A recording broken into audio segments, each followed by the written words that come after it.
পারস্য উপসাগর তীরবর্তী কাতারে বেশ খোশ মেজাজেই সময় কাটল মার্কিন প্রেসিডেন্ট ডোনাল্ড ট্রাম্পের। প্রায় 1.2 ট্রিলিয়ন বাণিজ্যিক চুক্তিতে স্বাক্ষর হয়েছে যুক্তরাষ্ট্র ও কাতারের মধ্যে, যা বাণিজ্য ও 50 বছরের কূটনৈতিক বন্ধুত্বকে অন্য মাত্রায় নিয়ে গেছে।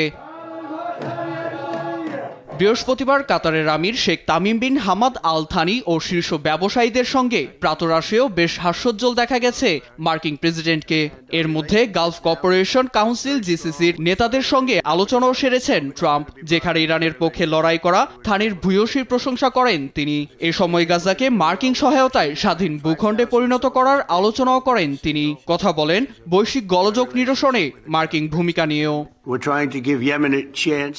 সিরিয়ার সঙ্গে ইয়েমেনকে সুযোগ দিতে চাচ্ছি, যদিও বলা মুশকিল হুতিদের পরবর্তী পদক্ষেপ কি হবে।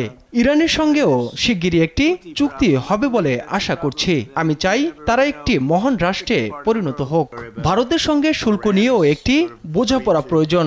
আর বাকি রইল রাশিয়া, তাদের সঙ্গেও ভালো সমঝোতা হবে।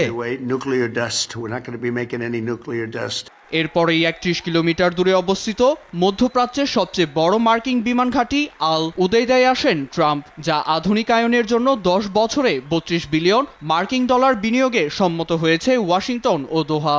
ঘাঁটিতে মার্কিন সেনাদের উদ্দেশ্যে বক্তব্য রাখেন ট্রাম্প। যুক্তরাষ্ট্রের মতো সমৃদ্ধ আর শক্তিশালী সামরিক বাহিনী বিশ্বের আর কোথাও নেই। তার জন্য আমাদের সবাইকে ধন্যবাদ জানাই। সামরিক খাতকে আকারের দিক থেকে আরো বড় সমৃদ্ধ করতে নতুন চুক্তিও হয়েছে।